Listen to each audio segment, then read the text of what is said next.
Hello and welcome to Patrick's Models and Transport. So here's the next step in the light fitting for the Jouef BB67001 Lima locomotive, and you can see that I've glued the light bulb holder, the light bulb holder mount to the chassis, and I've just posted the light bulb holder through the hole like that. I painted the front part white with a white marker pen, a pilot white marker pen, just to increase the brightness, and this is being glued in place with glue and glaze, the piece of balsa. The wires on the Jouef light bulb holder are rigid wires, so I was able to bend them into shape, and these are flexible wires. So this is ready for being reassembled at this point here. Sina was working on, I've been working on this locomotive, and I opened the FS E424 electric locomotive to actually see the height of the bulbs, of what height to mount the bulb, more or less. I also finally did a job that I'd never done since getting this E424. I'd been meaning to do for some time, because when I got this locomotive, it was before I restarted the channel. It was missing it had only one pantograph, one semi-broken pantograph and one completely mangled pantograph. So I bought new pantographs on eBay. I painted them red because they were black. I also painted the insulators white. I looked at a lot of photographs to get the right idea, the right colour, and then you can see that if we look at the body shell, there are 3 steps: 1, 2 and 3 for climbing up. But on the other side, the cab steps are both missing, 1 and 2. So what did I do last night? I'm working with styrene profiles. These are 0.75 thickness styrene profile, 2mm wide, and I scratch built the steps. They're probably a bit overscale, of course, but these are not perfect scale either. This is a Lima. This is a 1960s, late 60s Lima moulding, early 70s and 70s, but it's an old moulding, and I made the steps using 1mm by 1mm square section of styrene. So, and I tried gluing it on directly onto the plastic using glue and glaze. No way, I didn't want to stay. Previously, after the first jobs on this locomotive, I tried using Tamiya cements, but it was not bonding at all. So what have I decided to do? I glued the new steps using glue and glaze yet again on this piece of aluminium. This is aluminium from a tea light, which I cut off and ironed flattened out. And now, using a pair of sharp scissors, I'm going to cut this out with a small tab at the top here, slightly longer, which I will fold over and then glue it using glue and glaze right there where the step should be. I'm going to file down what remains of the broken steps right now, there and there, and that way we actually will get a good job, good result. Okay, so let's get that done. Very well. So now I have to cut this piece the steps off here, which are on their aluminium support, and then I'll glue them to the locomotive. So let's just see this operation, how we do it. These are a pair of titanium coated scissors, very sharp. I bought these at the Chinese shop for €4. At the model shop they cost 11, and just the same thing. So I'm just going to cut through the aluminium right here and make a wee tab at the top here to fold over. So more or less big enough to sort of go over there and make a good solid mount under the locomotive. So we can actually be quite generous with the tab in dimension. Anything that's extra we cut it off. So let's go very close to our plastic, to the styrene.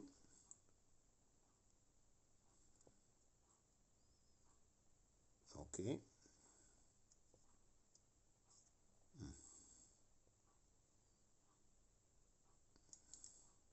So I'm cutting it off first, and then I'll fold it. Okay.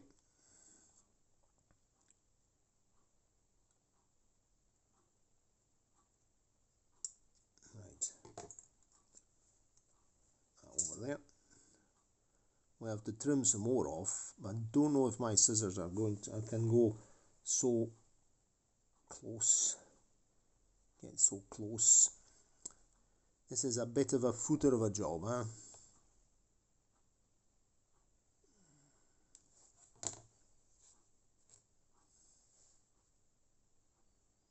Let's see if we can get in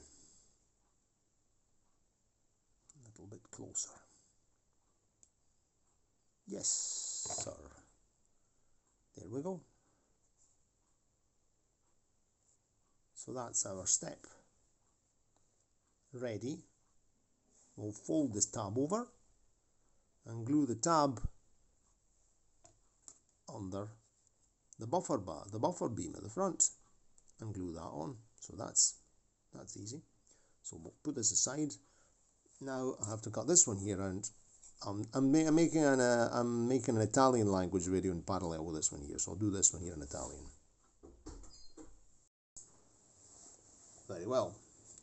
So I was going to go out this afternoon to see a classic car, classic truck, and even Muscle Bennett was taking part with a historical bus event in the north of the province of Padova, but it's absolutely pouring right now.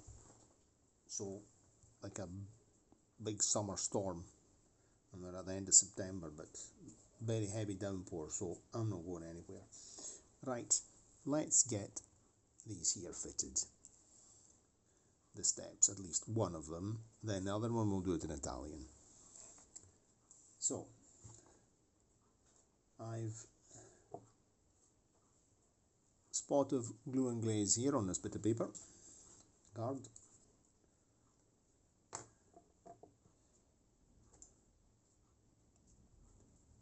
Here's our step.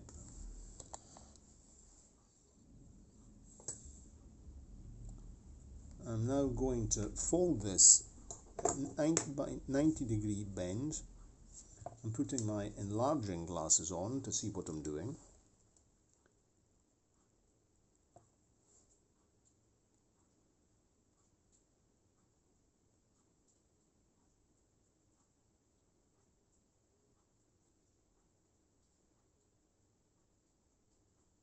There. Good 90-degree bend. There we go, the aluminium.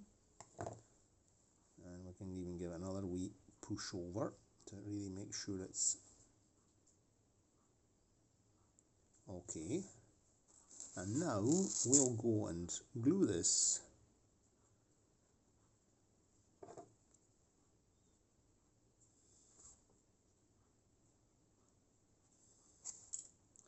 oops.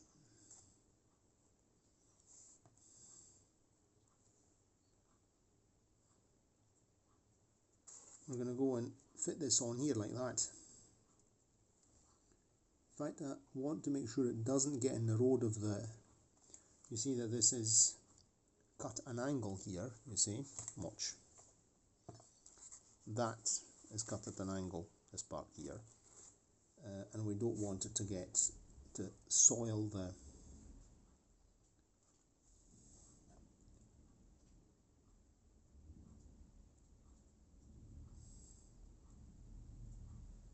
so I'm just going to snip a corner off.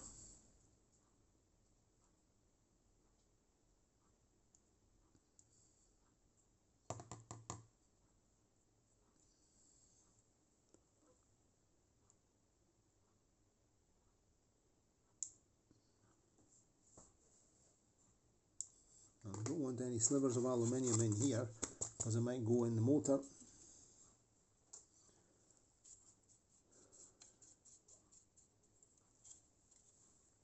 Okay.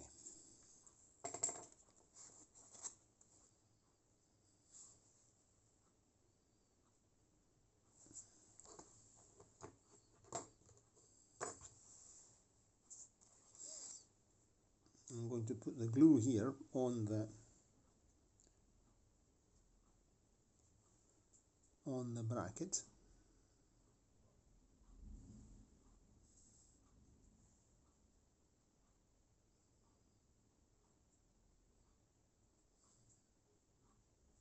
Generous amount, tweezers,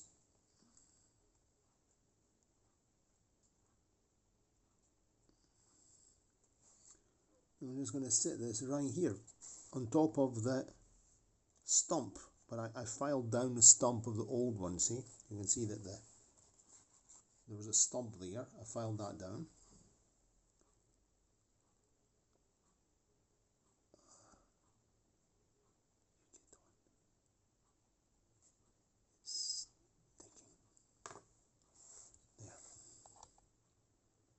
There. Now, I have to get it positioned.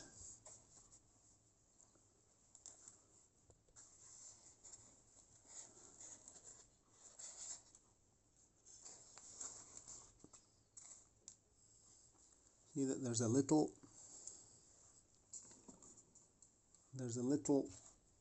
another wee step here. So this is alignment. So let's get this thing here aligned. It is aligned, it's good. So I'm just going to do this now.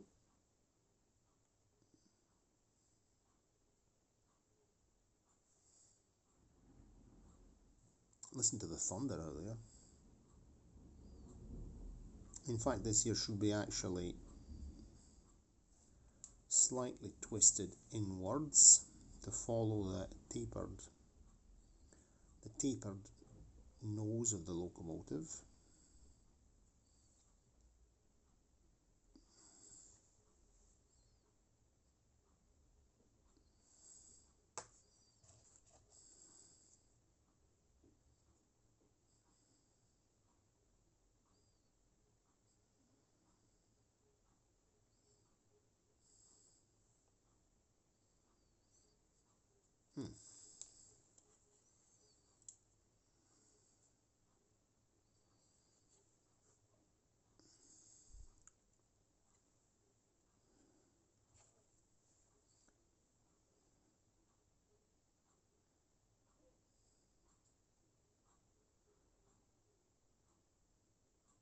I think that's quite good. Yep, that's quite nice. Of course, it'll be painted brown, like everything else. Okay, so could it be a little bit longer, maybe?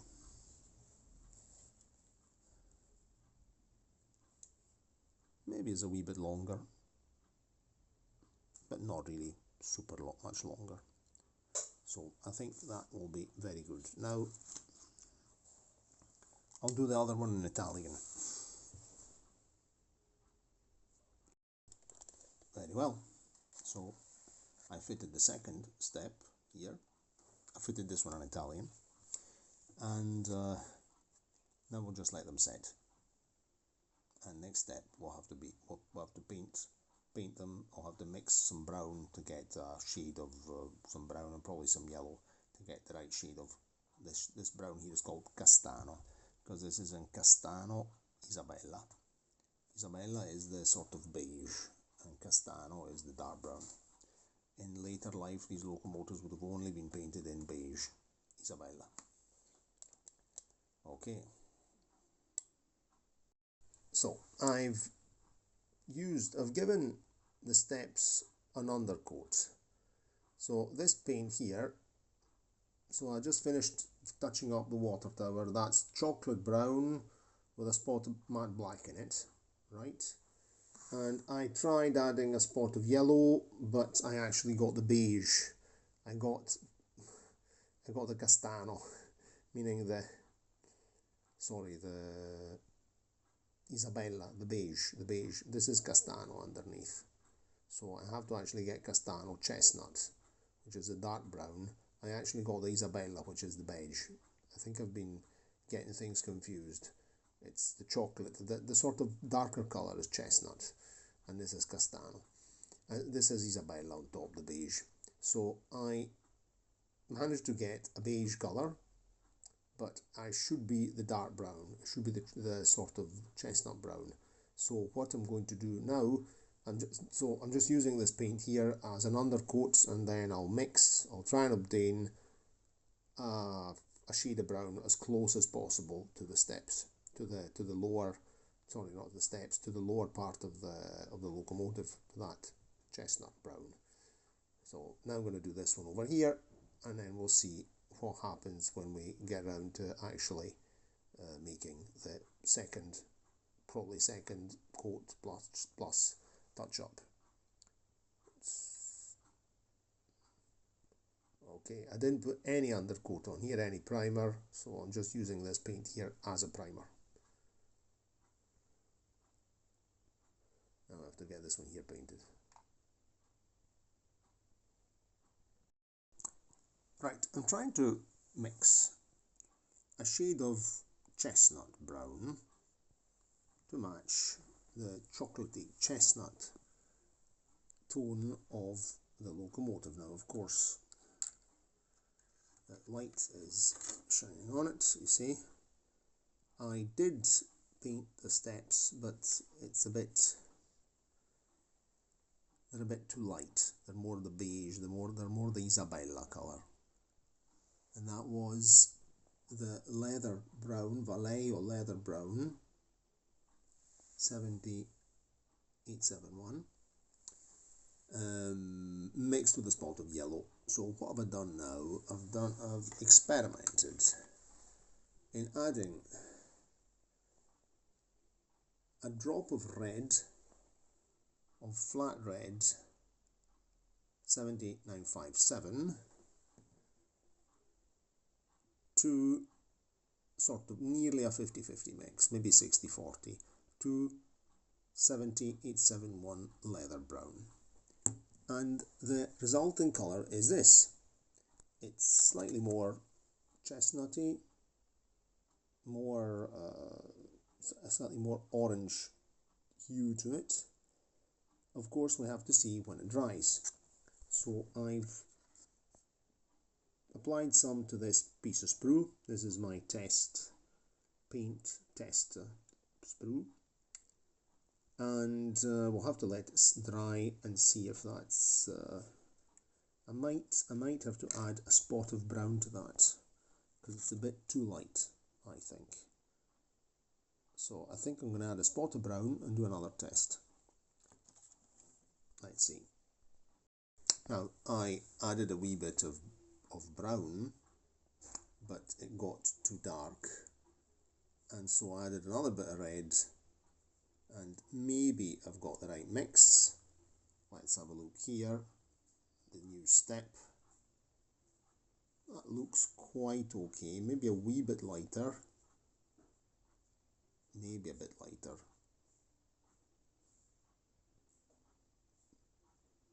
Maybe it should be like a 70-30 ratio between 70 brown, 30 red. But we'll see. We'll have to let it dry. We'll see whether this dries at the end, this blob of paint here, and we'll see about this one here. So, but I have another diesel hydraulic where I have to restore the beige, the Isabella, but that's easier to make. It's much easier to obtain beige. You use leather brown mixed with yellow and you get beige easy. And anyway, these locomotives, when they're getting repainted, they always look funny. They always look different shades, but it's easy. You'll see when I eventually start working on the diesel hydraulic, the Ansaldo diesel hydraulic. I don't even remember the class right now, so it's the Ansaldo diesel hydraulic locomotive. And we'll see once this is dry, see what's happening. Okay, see you later on. So the brown has dried. I think that's quite nice. Maybe it's still a little bit lighter than the original paint, but not that much. It's less glossy because this locomotive is sort of semi-gloss.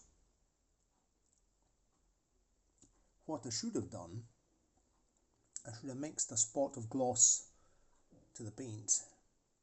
There's no point in me giving it gloss varnish now because it would stick out. And if I had mixed a wee bit of gloss to that paint, it would have come semi-gloss. Anyway, I think it's good enough. And we're not looking at it with a magnifying glass, are we? So, more or less, maybe to get the right shades, probably, so definitely, what did I mix? I don't even remember. I mixed, yes, brown, leather brown and red. That was a mix. So, I don't think I need to put yellow in it because it would become too bright. So, more or less that's the colour. And if I had to paint something, maybe to get that slight richer colour, it would be a spot of orange, I don't know, but it's good enough. Anyway, that's good enough. And the other locomotive that I have to work on is this one here, which I'll show you right now. The diesel hydraulic. Just wait, bear with me 1 second. And you can see that the diesel hydraulic, which is also Castano Isabella, in here the chestnut is in good condition. It's the beige that's a disaster because this is, I wonder what happened here. It was worn or some kind of oil. This thing's absolutely coated in oil. So here I'll have to wash this very well, degrease and remove the glazing, and then repaint the beige. But that's easy done. It's easy to obtain the beige. Righto. Now I am going to maybe do a bit more detailing on this scene. It's dismantled.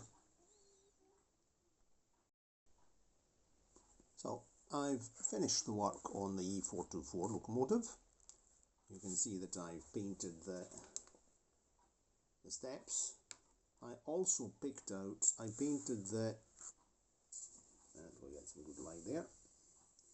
I painted the locomotive plates here red last night, and then I picked out the lettering using a white watercolour pencil. And thanks again, Bugler75 Ian, for this tip, because it's turning out to be very, very useful. I did the same thing to the locomotive number here on the buffer bar. You can see I've picked that out as well. And also, excuse a hand, the locomotive plates here, builder plate Ansaldo and FS E424 number and the locomotive number, which I never remember which one it is, the locomotive number. I'll tell you in the thing, it's 321 I think. So painted in red Vallejo matte red paint and then picked out in the with a watercolor pencil. And if we zoom in, that's actually quite legible, not bad. And there we go, same story here. It's 143, so E424 143. Excuse the not great camera work here, but there we go. So now I'm going to get this thing ready for reassembly, which is really very simple. Put it on the frame, one screw on top, and that's it. So now with the next step. And one thing I also did, I picked out the headlamp surrounds with a nib pen. Here we go, the old very fine nib, and Vallejo silver paint. So you can see there, and here, same thing here, which was a bit of a complicated job because I didn't want to remove the glazing in case it broke. It's very old, so I really went round it with a nib pen, and then I scraped off the excess using a toothpick. And I think that's actually, from a distance, it's quite realistic. It improves the looks of this very old molding. So we'll get it reassembled now. Right, now we're going to reassemble the E424. Adesso andiamo a riassemblare la E424. So it's very simple, very simple. This is an old version of the model, an early one, with a screw that goes through the roof. È molto semplice. Questa è una della prima versione del modello, la prima versione col motore G, chiaramente non quella col motore a campana, e è semplicemente fissato da una vite che attraversa l'imperiale e va a fissarsi qui sotto nel telaio attraverso il peso. So as I was saying, it's a screw, it just goes straight through the roof. This is an early version. It's not the one with the bell motor, it's already got the pancake G-type motor, and screw just goes straight through the roof and down into the chassis. So yeah. Okay, it's very easy. We just pop the bodywork on. I've marked it simply when I dismantled it the very first time. This end is the one just in case of slight changes in the plastic or whatever. This is the end where the motor was, M for motor, quindi questo è il lato dove quando l'ho aperta la prima volta era montata così, c'era il motore. It's of course interchangeable, they're identical, no difference, quindi è intercambiabile, è solo un vezzo mio. Ok, so this goes on like this. Questa si monta così, è un po'... Su questa per qualche motivo è sempre un po' macchinoso entrare dentro. Eccoci qua. Ok, it's in, that's it. That's fitted.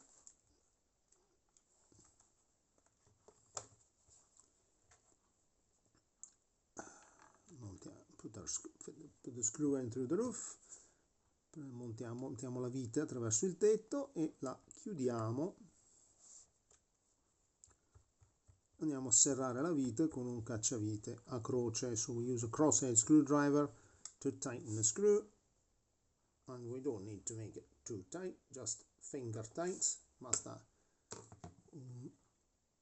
stringerla il giusto che non scappi. And now that's completely refitted, e questa è perfettamente rimontata, pronta per andare sui binari.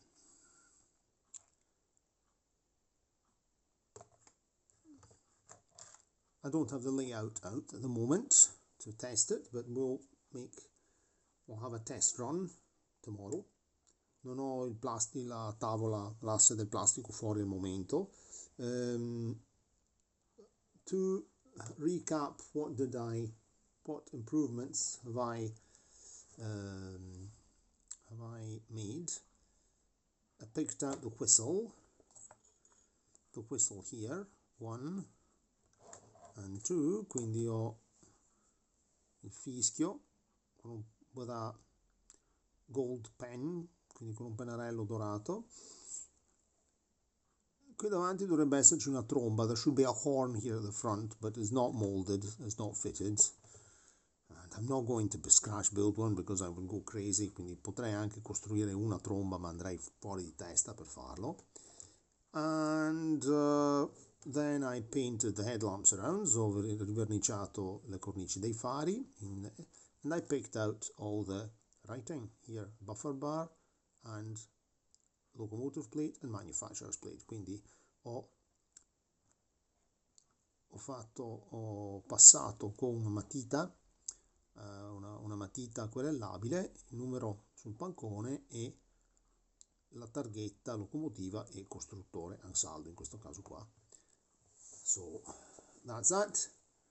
We'll see you on the layout for the test run. Quindi ci vediamo sul plastico ovviamente senza gli edifici, per il test, per il collaudo.